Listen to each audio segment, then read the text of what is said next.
वहां जाने के लिए कौन सी विधि अपनानी है, कैसी अपनानी है, कैसा संत चाहिए, कौन सा मंत्र चाहिए, वो ये दास बतावेगा। वैसे तो अपनी अपनी कह गए इस दुनिया के मां, और बिन साहिब की बंदगी की तो ठोर ठिकाना ना। अपनी अपनी सभी बताते हैं, ये दाप कर लो, ये भक्ति कर लो, ये मंत्र कर लो, एक माला दे दी, ले कंठी, तू चेला मैं गुरु, ये कोई बात हुई? अब यहां आते हैं बिहार के बच्चे, परमात्मा की प्यारी आत्मा, ये बहुत अच्छी आत्मा जो इतनी दूर सफर करके आई, बाल बच्चों को लेकर आए, वर्ष भी बूढ़े भी। अब इनको उल्टे रंग में रंग रखा हुआ नकली कबीर पंथियों ने। एक तुलसी की लकड़ी की माला दे रखी है, गले में गाल दी, ने कहा माला नहीं उतारेंगे, कंठी हो, कंठी नहीं खोलेंगे, इस कंठे ने शर्म मार ले, बता क्या करेगी इस कंठी का, क्या करोगे? अरे परमात्मा ने जो ज्ञान दिया है उसके आधार से चलो, और तुम सारी क्रिया करो, दुर्गति हो रही तुम्हारी, घर में इतना दुख, शरीर में कष्ट, इस कंठी ने कोई लाभ नहीं दिया तुम्हारे। परमात्मा कबीर जी ने कहा था, ये कबीर जी ने कंठी से सिलसिला नहीं चलाया, ये तो नकली कबीर पंथियों ने बाद में इन भोली आत्माओं को बांधने के लिए सिस्टम तैयार किया। कबीर जी ने केवल एक समय नाम उपदेश लेने के लिए महर्षि रामानंद जी को अपना गुरु बनाने के लिए, गुरु मर्यादा बनाए रखने के लिए,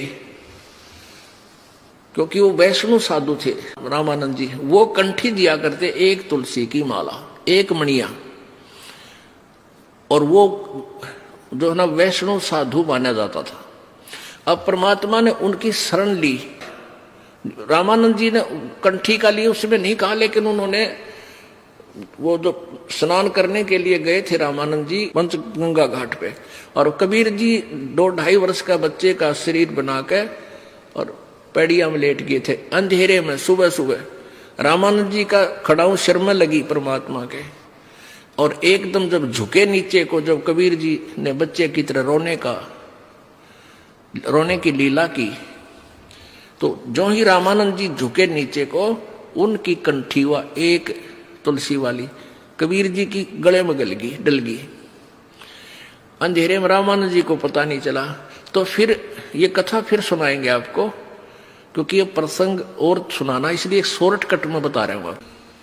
रामानंद जी के एक शिष्य ने जो सत्संग कर रहा था, कबीर जी ने उसको टोका था, तो रामानंद जी के शिष्य ने पूछा कि तू वेद शास्त्रों के बारे में कैसे जानता है, तूने तिलक क्यों लगा रखा है, क्या तूने किसी से नाम ले रखा है? परमात्मा बोले हाँ, मैंने उसी से नाम ले रखा जिससे तूने ले रखा है। अब वो रामानंद जी ब्राह्मण, और वो सत्संग कर रहा था, वो रामानंद जी का शिष्य ऋषि, इस बात से वो कुपित हो गया कि झूठ बोलता है तू, हमारे गुरु जी तो किसी को नाम नहीं देते, शूद्र को, तू जुलाहा जाति का, तूने मेरे गुरुदेव को नीचा दिखाया है। रामानंद जी के पास ले गए। स्वामी जी ने जब उनसे वार्ता की तो परमात्मा ने, रामानंद जी ने कहा कि तूने मेरे से कब नाम लिया? परमेश्वर ने बताया कि ऐसे ऐसे आप स्नान करने गए थे और मैं वहां लेटा हुआ था, आपकी खड़ाऊ मेरे सर में लगी थी, मैं बालक था छोटा सा, और तब आपने मुझे कहा था बेटा राम राम बोल, और ये कंठी आपने मेरे गले में डाल दी थी। वो डली थी वैसे कुदरती झुकने के कारण रामानंद की निकल गए और परमेश्वर कबीर जी के गले में डल गई थी। तो कबीर जी ने कहा, रामानंद जी ने कहा कि मैं शिष्य जिसको बनाता हूं उसको कंठी देता हूं, ये माला देता हूं एक मनके की, तेरे पास है? काट के दिखा दी। कहां जी? ये लो। कहने लगी मैंने तेरे को कब दी? कि जिस दिन ऐसे ऐसे कहानी बनी उस दिन आपने मुझे दी थी। तो वो परमात्मा ने केवल इसलिए वो कंठी डाली थी कि इसकी भ्रम तोड़ दूं इस रामानंद जी को। फिर रामानंद जी से चर्चा की, ज्ञान गोष्ठी हुई, फिर रामानंद जी को सतलोक दिखा परमेश्वर ने। वो महर्षि फिर परमात्मा के चरणों में गिर गया था कबीर जी के, और रामानंद जी ने भी वो कंठी तोड़ कर फेंक दी थी और कबीर जी ने भी फेंक दी थी, क्योंकि इन कंठियों से भगवान नहीं मिला, इस मंत्र और साधना से परमात्मा प्राप्ति होगी। अब वो टप्पस फिर क्या था, रामानंद जी के जो शिष्य थे वो रामानंद जी से विरुद्ध हो गए कि ये ब्राह्मण होकर और जुल्हाए के साथ रहता है, इसने नाश कर दिया। तो उन नकलियों ने वो वो कंठी वाला सिलसिला फिर तारी रखा। लेकिन परमात्मा कबीर जी ने केवल सब चीजों से दूर किया। परमात्मा ने कहा कंठी माला सुमरनी सभी सिलसिला मेट, इन सबको भूल जा। और माला तो आपने, अब जैसे आप आरती में पढ़ते हो, आप संध्या आरती में पढ़ते हो, तत् का तिलक और ध्यान की धोती, ये मालाएं हमारी हैं, ये हमारे गहने हैं, एक भक्त के होने चाहिए। और परमात्मा ने कभी भी ऐसा तेज की आरती तेज का आगे, तेज का भोग तेज को लागे, तेज पखावज तेज ही बाचे, तेज ही नाचे तेज ही गावे, तेज का थाल तेज की बाती, तेज का पुष्प तेज की पाती, तेज के आगे तेज विराजे, कह कबीरा आरती साजे। अदली आरती अदल समोई, निर्भय पद में मिलना होई, दिल का दीप पवन की बाती, और चित्त का चंदन पांचों पाती, तत् का तिलक ध्यान की धोती, और मन की माला अजप्पा ज्योति। ये हाथ में माला लेकर जाप करना, इसको भी मालिक कहते हैं, इसकी कोई आवश्यकता नहीं। फिर भी क्योंकि हम जैसे बच्चे को पहले क ख सिखाते हैं तो तख्ती पर लिखकर, फट्टी पर लिखकर सिखाया करते थे, अब ऐसे सिखाते हैं। तो यहां परमात्मा कहते हैं कि तत् का तिलक और ध्यान की धोती। तत् का तिलक यानी इस तिलक को लाने के लिए नहीं कहा कि आपके पास तत्व ज्ञान हो, और तत्व ज्ञान आप जब भी बोलोगे तुरंत प्रकट हो जाएगा, ये तेरा तिलक है। और ध्यान की धोती मन की माला, गले में डालने से कोई लाभ नहीं। जैसे मन है इसको परमात्मा के नाम पर लगाए रख, और इसको दिन रात इसके संबंधित जोड़े रख, ये वास्तविक माला है। तो ये परमात्मा हमें यही बताना चाहते थे कि तुम जो साधनाएं कर रहे हो इनसे कोई लाभ नहीं होगा। और कोई विकार नहीं छोड़ रखा उन कबीर पंथियों ने, सारे जर्दा खावें, बीड़ी पीवें और तमाकू खावें और पूजा, क्योंकि उनसे लाभ तो होना नहीं कोई। अब जैसे ये दास इस हरियाणा में यही इसी तरह के तमाकू और शराब यहां भी एक नंबर पे है, खूब पीवे हैं, तमाकू भी खाते हैं।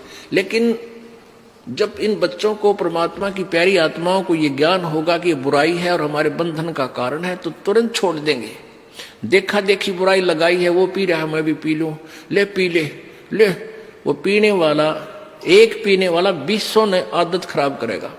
अब हमारे बच्चे उनको त्याग रहे हैं, सभी मेरे जो दास के अनुयायी हैं, परमेश्वर कबीर जी के सेवक हैं, ये अब सब बुराई त्याग देते हैं। इनको पता है कि भगवान चाहिए तो त्यागना पड़ेगा, ना तो मर कुएं में पड़ गए, फिर कोई लाभ नहीं होगा, हाहाकार मच जाएगी, घर में भी दुख होगा, शरीर में भी कष्ट हो जाएगा।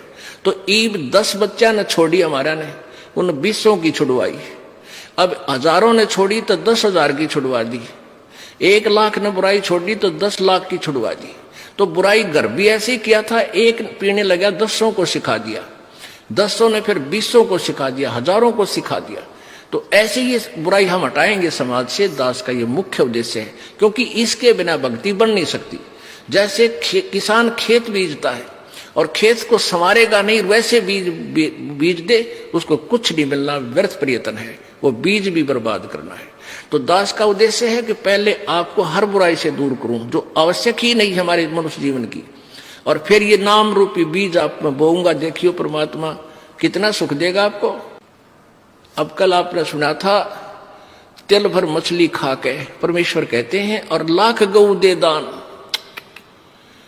एक गऊ, लागड़ गऊ, दूध वाली गऊ दान देने का बहुत पुण्य लिखा पुराणों में। कहते हैं तिल भर मच्छी यानी मांस खा के, एक तिल जितना, और लाख गऊ दे दान, उससे भी कोई लाभ नहीं होगा तो भी नरक निदान है। ओहो।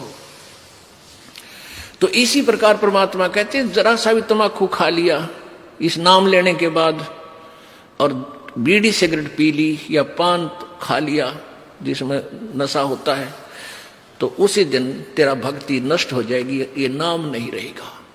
अब समझदार व्यक्ति नहीं गलती करेगा। जैसे माता गर्भ को राख यतन बना और ठेस लगे तो छन्न हो तेरी, ऐसे भक्ति जा।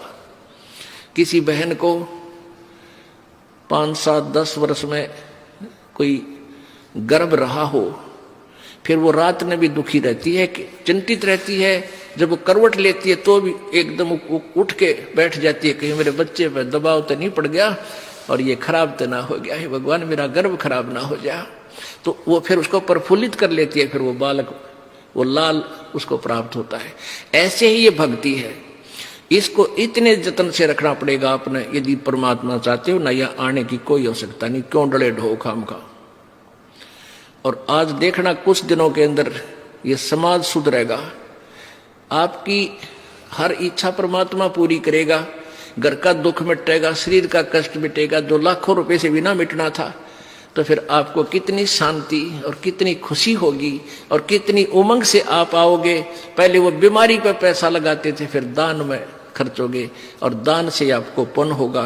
कहते हैं धर्म तो दसके नहीं, दसके तीनों लोग, और खैर आए तुम्हें खैर है कीजिए आत्म भोग। अब हमने ये साधना करके, क्यों करते हैं साधना? कि हम सुख सागर प्राप्त करें, हम सतलोक में चलें। हम कहां से आए थे और क्यों